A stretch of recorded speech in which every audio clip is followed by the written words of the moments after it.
So if you grew up working class, immigrant, or just broke, no one sat you down and said, here's how money works. So I will. I am not a finance pro trying to give you a lecture. I certainly am not anyone that has any business talking about finances. So I'm not here to give you personal finance advice, but I do know that there are conversations that we should have had in our teens, and simply put, our parents or the people around us did not have the resources to guide us. So I'm breaking down four simple things that you can do to take control of your money and your financial situation, even if you're starting with nothing or negative nothing, because that could be a thing too. These are four simple steps, and honestly, they're nowhere near the whole picture of the things that you need to be doing, but it's a start. Okay, we're going to get you on the right track. We're going to make you feel better about yourself today when it comes to your finances, okay? Number one, you're going to learn how to track your money. You're going to track your spending. You're going to track what's coming in, what's going out, and you're not going to feel shameful about it. I don't care if you make $200 a month, okay? You need to be tracking your money, where it's going, how you're spending it, how you're using it. That is the most important part about being in control of your finances. If you don't know where things are going and what dollars belong in what places, honey, you need to get in control of your spending, your finances, make a budget. It can be a simple spreadsheet. You can also find tons of templates that you can purchase online, but there are so many free ones out there. And worst case scenario, ChatGPT is your best friend when it comes to stuff like this, okay? You can literally tell her, make me a budget for X amount of money every single month. These are my expenses. Boom. Done. But before you can grow your money, you have to know where it's leaking. So don't avoid your bank account. Just look at it like a champ. Face your fear. Trust me, I get it sometimes. I get it.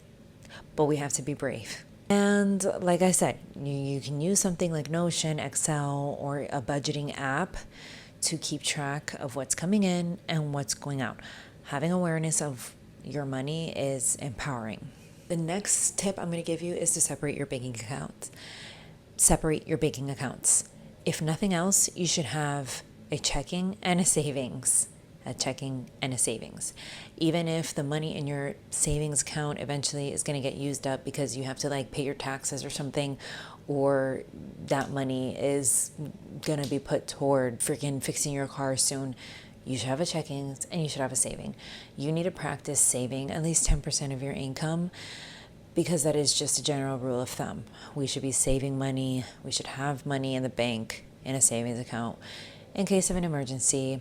I understand that in this economy, we can't all live that way. Most of us are living paycheck to paycheck, but 2 bank accounts, it's necessary. At least two. The pros out there have more than that, but we're just going to stick to 2 for now. When you have 2 bank accounts, you can create a system where one of those accounts is for bills and one of those accounts is for spending. Or you can have a bank account for bills and spending, just more money is coming out all the time, and another one for saving. Even if you're only moving $5 a week into your savings account, you have to have a savings account. This is about teaching your brain that you are someone who manages your money well. Tip number 3, this is moving away from money itself as an object and more toward how we're going to get more of it, okay? So you want to make more money. Duh, we all want to make more money. How are we going to make more money? Well, you can only work so many hours in a week, right? And I'm sure everybody reaches a certain point where they're capped out on how much money they can make for the work that they're doing. So where do we go from there? If we're capped out at what we're currently doing and we can only work so many hours in a week, we can only trade so much time for money. Well, you're going to pick one high value skill and you're going to start learning it. Period. That could be digital marketing, that could be coding, that could be accounting and finance, that could be anything that is a high value skill that I'm going to call a high value skill. Anything that could make you upwards of $50 an hour and up. Okay. So if you're not already making $50 an hour, you need to be thinking, what's a skill that I can gain that's going to make me at least $50 an hour once I become a pro at it? We're thinking digital marketing, we're thinking design, we're thinking coding, we're thinking copywriting, we're thinking sales. Google and YouTube University are free. Don't sleep on them. Start building your skill stack now. And if you're doing anything in terms of digital marketing, you can stack those skills so easily. I know because I've done it myself. I built out a whole entire marketing plan for the business that I run here in Central Florida with my mom. We built out a whole entire marketing plan for Lunona where I did everything from web design, copywriting, SEO, social media management, the works. Now I specifically specialize in social media strategy and content creation because it's just what I like to do. But there are a whole subset of skills that I have that I can whip out and market at any point in time to a growing business that they can pay me the big bucks to do for them for virtually no time at all, because I know how to do those things now like the back of my hand. Making money starts with becoming a valuable asset. So you need to be investing in yourself, and not all the time do you have to spend money in order to invest in yourself. You can look up free courses. There are tons of resources. And if you really do need help on where to find them, leave a comment down below and I got you. The fourth and final tip that I'm going to give you is to get in the habit of talking about money out loud. This is something that, generally speaking, if you grew up in like a family that was, always living in a scarcity mindset, like we don't really talk about money, we don't talk about how much we make, we don't talk about the bills, this or that, because your parents probably wanted to protect you from that.